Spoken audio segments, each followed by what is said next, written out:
Good evening. Welcome. This is American Diplomacy at Risk, a program that is designed to tell Americans why diplomacy is important and a little bit about what it is, why it isn't as boring as you might think it is.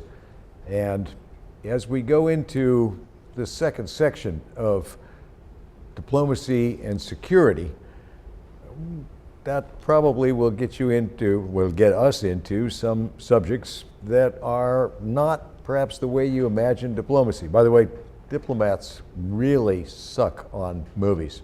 I've never seen a diplomat portrayed in a way that I either recognized or wanted to be. But tonight we're going to give you a little bit more reality.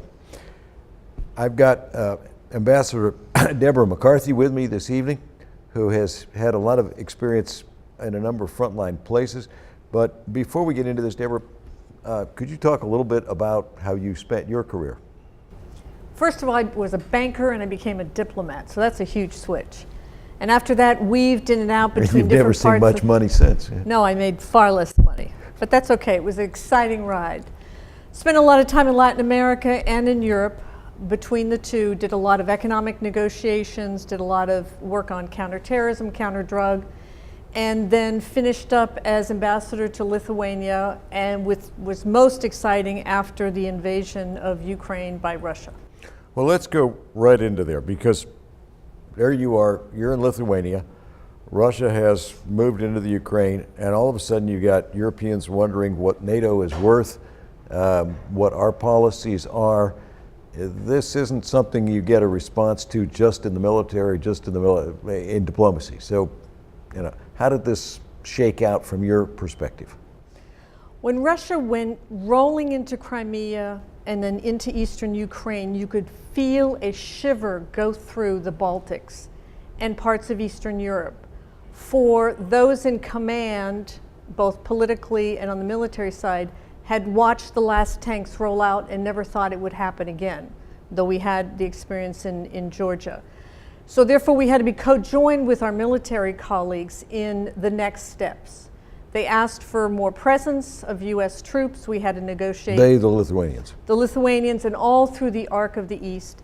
And we had to negotiate that and set up not only training, but also negotiate the basis in which would be a bigger US presence. And don't forget, we had cut back our presence in Europe.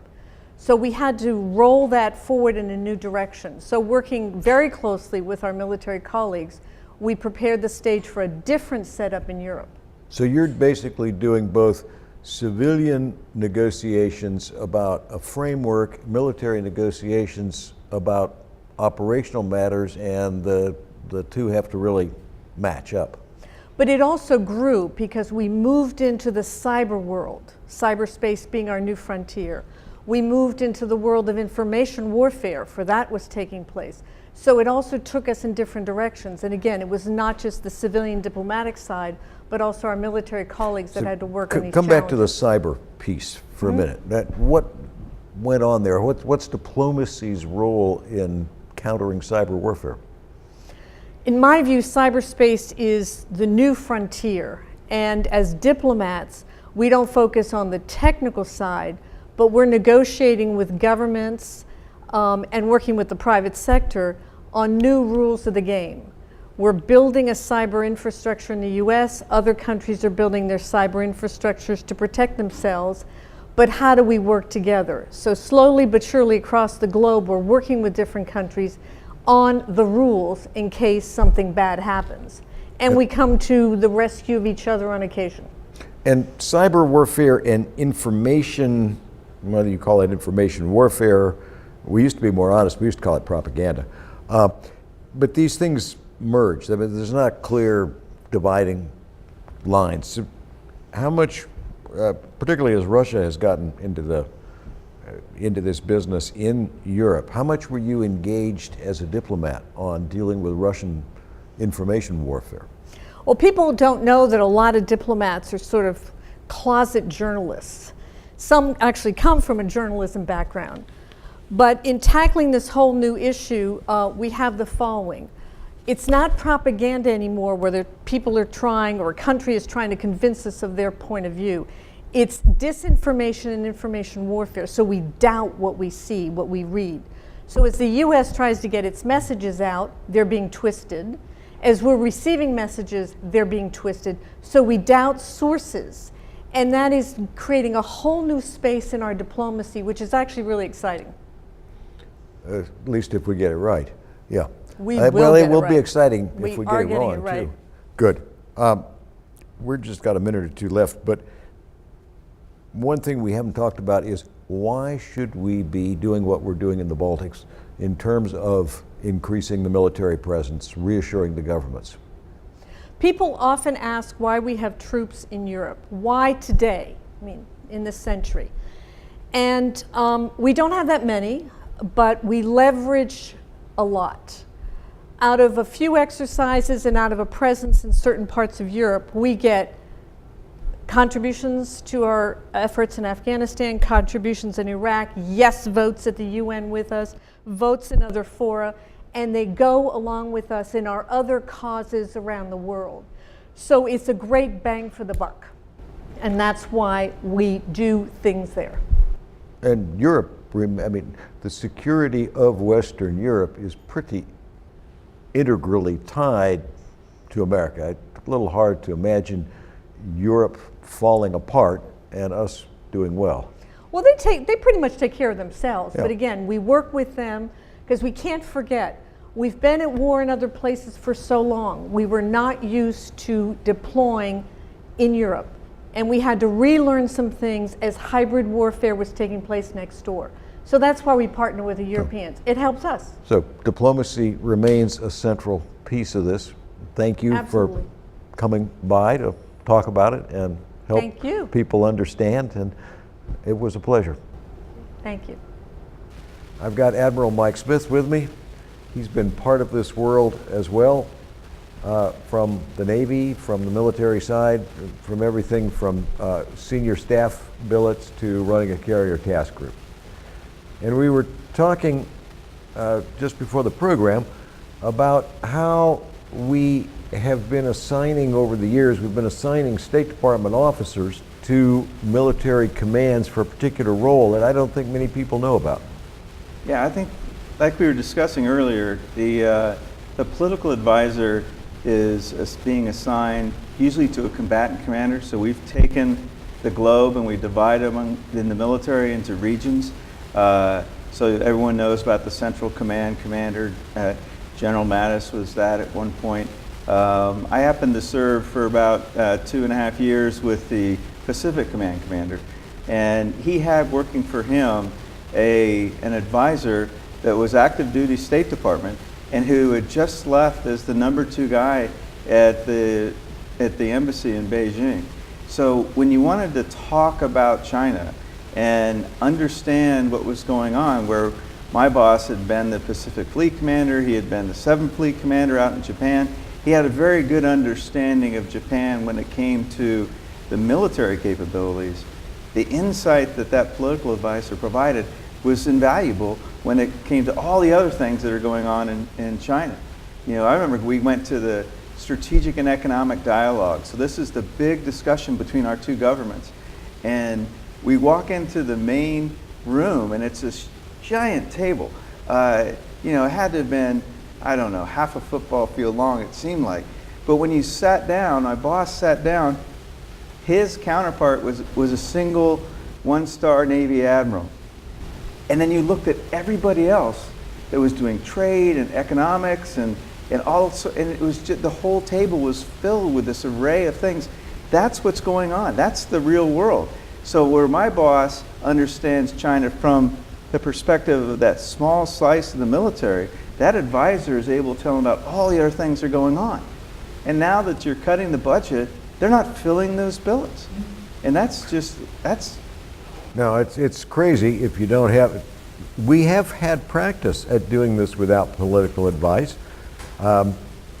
Actually, in the Pacific, when Admiral Dewey was getting ready to sail for Manila during the Spanish-American War, so we're talking 1898, he actually held the fleet for an extra, I think, 2 days to let the consul from Manila, who'd been there observing Spanish positions and politics, get to the fleet to give him some advice.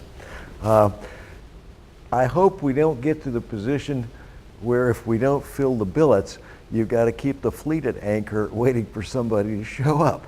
You know, I think today you're already experiencing that. You know, that, and the problem is you don't even know you're missing that. Because there's no way that, had you not worked with that one individual who had that breadth of experience in China, you wouldn't even know you were missing that. Yeah.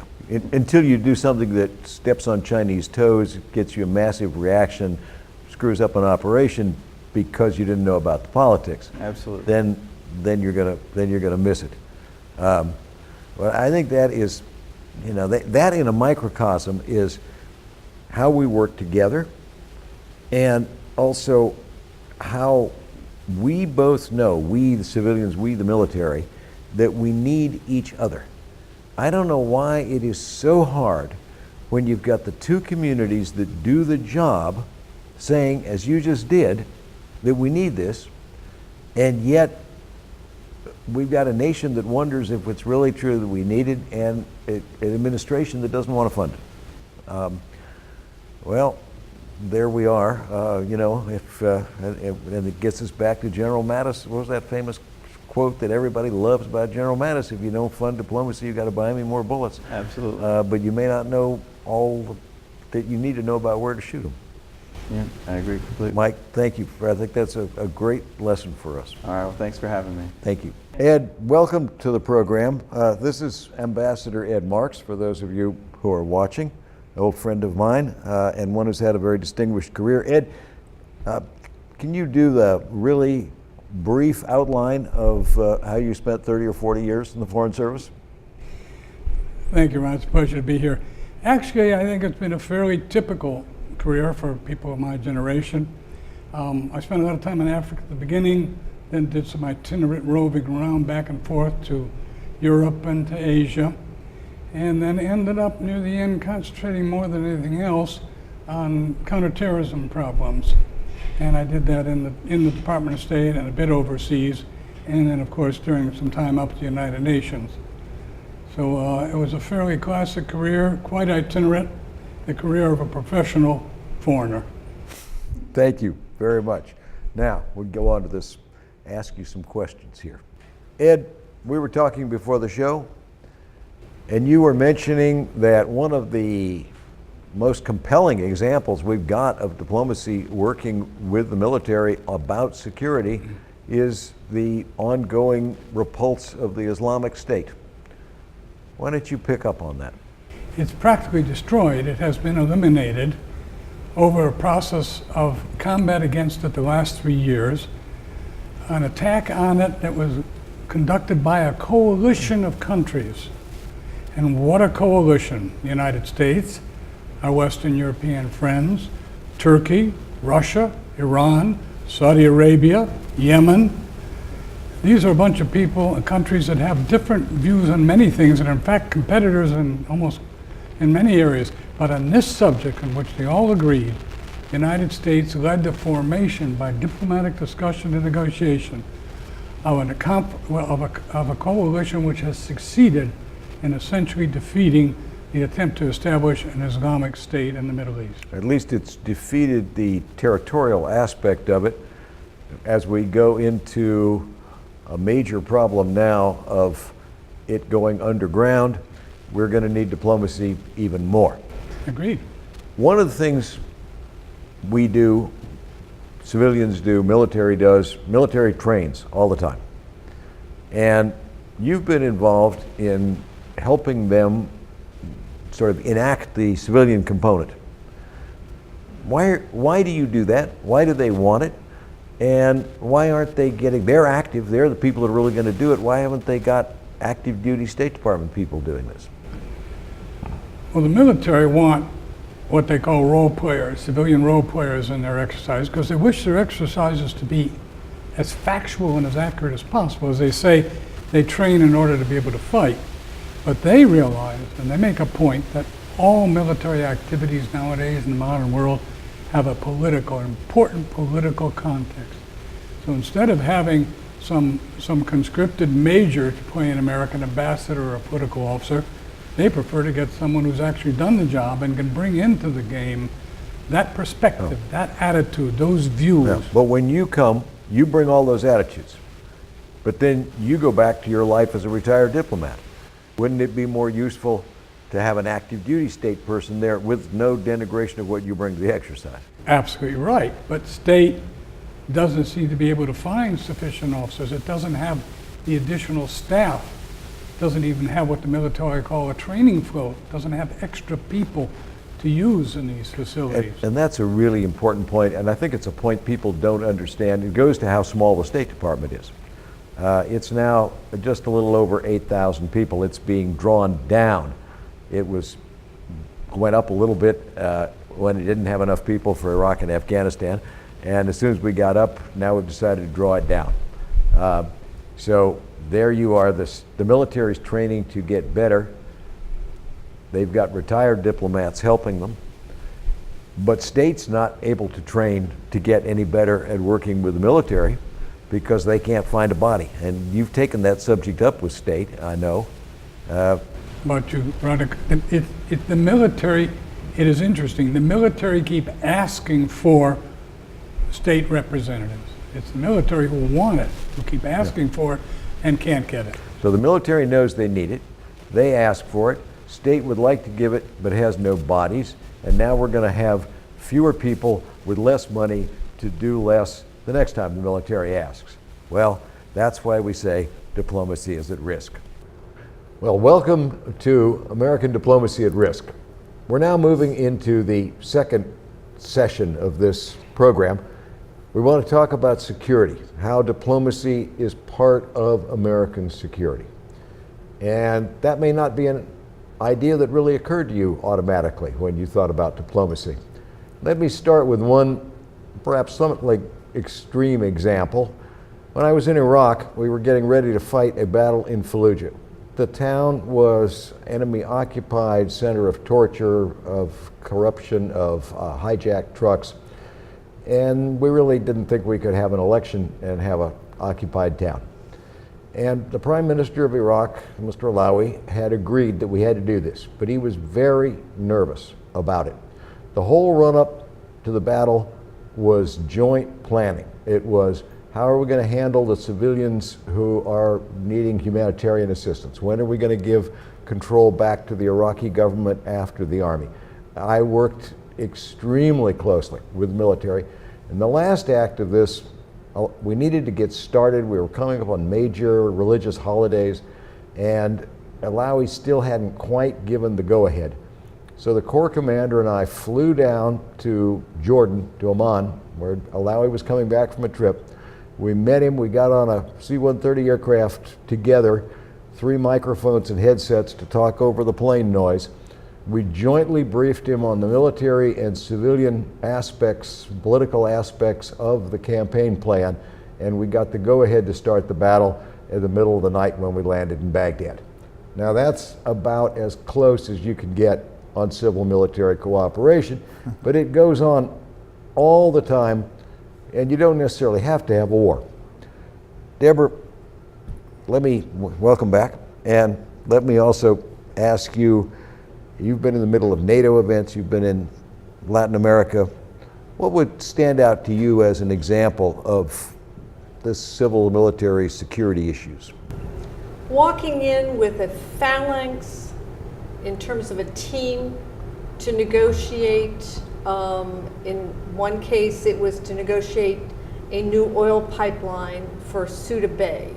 8 years in the making, and when we walked in, that team composed of all elements of the government and said, we need it now and we need to negotiate it as soon as possible.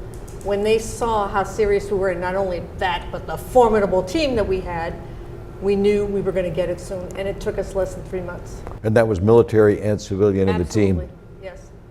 Great. Admiral, Mike. Ambassador. welcome back. Thank you. I'd like to pass back to you for a second, and also looking at, as you look back on things you've done in your career, what stands out to you as an example of this putting together of the military, the civilians, and bringing this stuff together? I think you both gave great examples of the classic interaction at the highest level that really, moves forward our national interests. But I think one of the best examples I saw, and this is at the very lowest level, but it was just so encouraging. When we, both in Iraq and Afghanistan, when I would fly in with my boss and we would go and talk to the folks that were doing the provisional reconstruction teams, the PRTs. This is a group of interagency folks, usually led by a colonel or perhaps a Navy captain, but you had all ranks involved on the military side, and you had the whole interagency there. You had folks from USAID, you had agriculture people, you had State Department people, and they were all working together at just on a day-to-day basis to try and improve the lives of that village they happened to be assigned, or that the area they happened to be assigned. And it's not a discussion of how successful they were or what happened in that region. It was the experiences. To me, I always walked away thinking, that young officer, the Army captain or the Navy lieutenant that happened to be part of that, he or she is going to walk away, and for the rest of their career, they're going to understand how you can do it right. Yeah. And they're going to take that with them wherever they go. And to me, that was just a phenomenal example and very positive example to me of how we can do it right at all levels, really. It was a great example. We had, I think we had 25 of them when I left, or 24 when I left Afghanistan.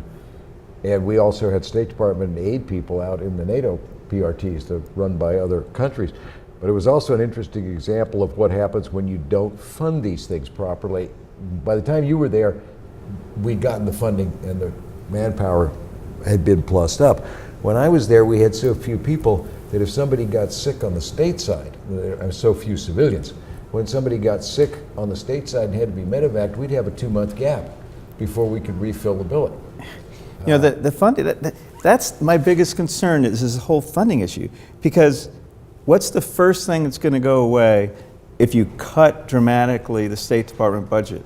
It's the folks that are trying to capture all those lessons learned. So everything we just learned working so closely together in Iraq and Afghanistan, we're going to lose that because you just won't have the funding and to put the people there to capture that, to be able to train the next generation of diplomats. And when we need it again, we're going to have to start all over, and we're going to do exactly what you just experienced. We're not going to have the right manning, we're not going to have the right number of people, funding, and it's going to take us years to capture that, all because we're dramatically reducing a budget and we're not doing what's important. And squeezing the budget means we can't have the bases, which are embassies. They'll be on a shoestring. Squeezing the budget means the negotiating teams will be small. Squeezing the budget means we can't help others for our own interests and humanitarian things. And basically, we cannot do our diplomacy. So there you have it in a nutshell. We know how to work together. We've done it. We do it well. But you can't do it without the people. You can't do it without the training. Right. And that's why diplomacy is part of security, and diplomacy is at risk. This has been a discussion of American diplomacy at risk with a particular focus on security. And you've heard us talk now with Admiral Smith about the need to have American diplomats posted with our military for the critical kind of advice, because what they focus on is different, but the two come together.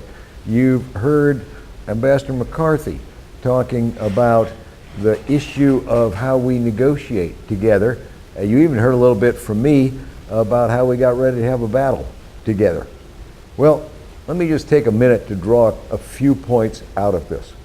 First and foremost, you have the repeated testimony of generals, admirals, ambassadors over and over again that this working together is essential, that the military tool doesn't function as well by itself, and that you can win battles, but to settle wars, you got to have the whole thing. Secondly, you've heard that it's not just about battles, it's about how you negotiate. It's about peace, it's about positioning and what you do and getting your forces in and out of places. In other words, This is not just one thing or something you can send somebody out for suddenly when you have a mission. This is something that goes on like diplomacy, like the deployment of our military forces, every day, every night, all around the world. And that's why you need to keep an adequate diplomacy to work with our first-class military. This has been American Diplomacy at Risk, a focus on security. Thank you for joining us.